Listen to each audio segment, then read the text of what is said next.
Ski performances. That's 5 ways that the skis travel on the snow, right? And we're going to do our best to try to communicate these to you guys so you understand the meaning rather than just the words, because some of the words we use might be a different meaning where you're from, okay? But so that we can all agree, I'd like everyone to ski down here to the red fence at the bottom there, and we're all going to ski at our highest performance in a medium turn. So you might call this race carving, racing, carving, whatever, as fast and as hard as you can go.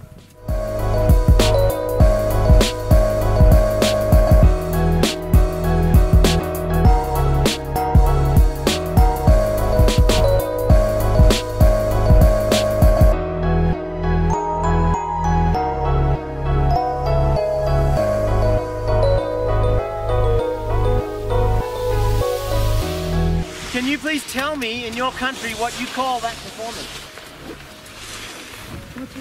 Dynamic skiing. Dynamic skiing, what else?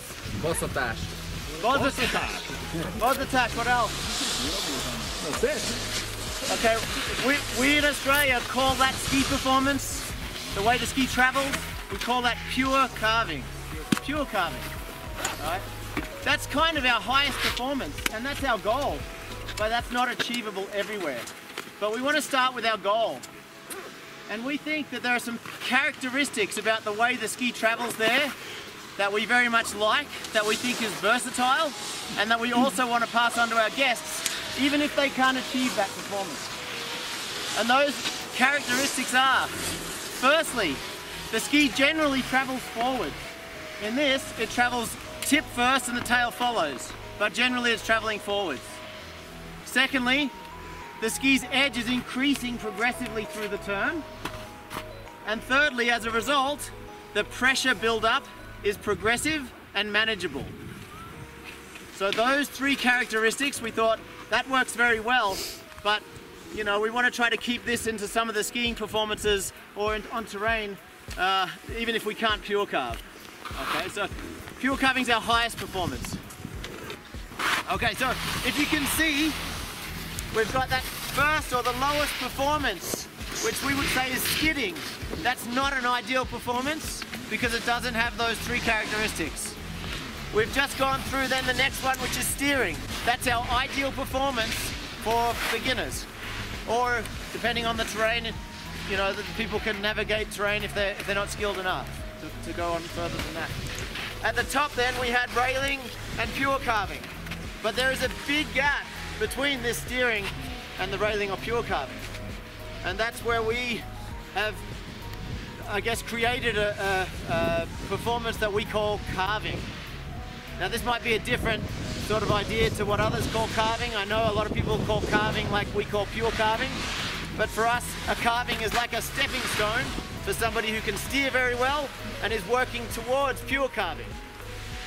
So let's have a bit of a go. The guideline for this carved turn is leaving a track something around 10 centimeters with the outside ski. Okay, so our track is about this narrow now. Right? So I'm going to have to blend my skills a little bit differently to achieve that performance. It's hard to see sometimes because the inside ski will spray snow over it. But you can see when he's doing this, it is definitely a higher performance than the steering, but it's not yet that railing or pure carving. You'll see that the ski generally travels forward more than sideways.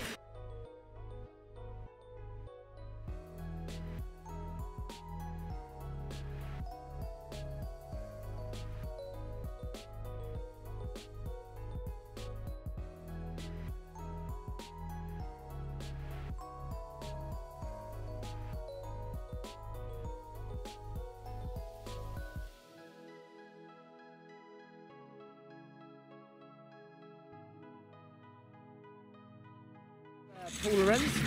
Hello, Paul. Hi, how are you? Can you just tell us a little bit about yourself, Paul? We're Sure. just going to introduce you to our sort of membership. And Yeah, so I'm Australian, obviously. I grew up in Queensland, which is about 18 hours from the snow. I started skiing when I was 3, went on family ski holidays for a week every couple of years, and then started ski instructing when I was 16. I did the training clinic and became an instructor, then full-time from 17 onwards, and worked all over the world and still love it and want to keep doing it forever. Brilliant. How many interskis have you been to? This is my 3rd one. Oh, wow. Okay. And has your outlook on kind of the process of coming here changed since your first one? I think each one is different. The first one I went to was overwhelming, and you feel maybe that you're not worthy is the wrong word, but you feel a little bit like a very, very small fish in a big pond.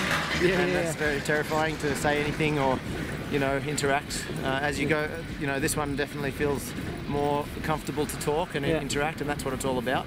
Yeah, exactly. Yeah. It's like, I find just having chats with people like we're doing now is actually, you get as much out of that as the presentation. And you also, your first one, you don't want to say the wrong thing, and then you realise you're just trying to, share your ideas, right? So, Yeah, I guess there's a lot of weight in sort of representing the country. yeah, the other thing that I find interesting is I think Interski was first about so that we could share ideas, obviously, but nowadays with video and YouTube and Facebook and all the socials, everyone's networking and sharing constantly. It never stops. Yeah. But what you don't get in that is the personal side and the interaction that you get at Interski, and that's what can never be faked or shared online. So. See, look, I can touch you. Yeah, you touch me.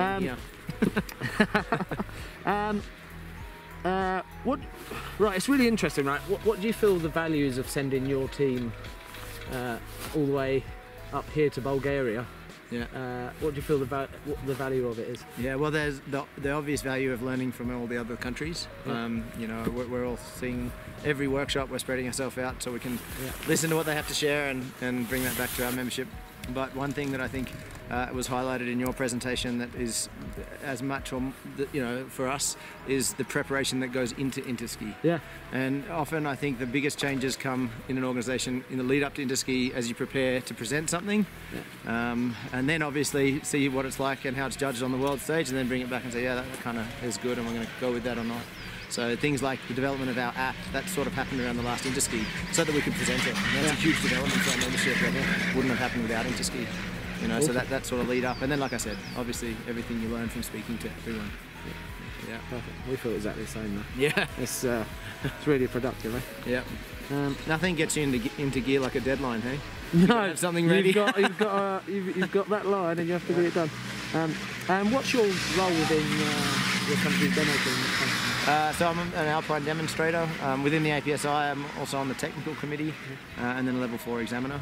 So our team consists of 7 skiers, 1 coach and 1 head coach, which oversees all of the disciplines. And this Interski is the first Interski that we've had all disciplines represented. So we're proud to have Tom in the sit ski. We've got the Nordic, telemark, snowboard and ski. Yeah.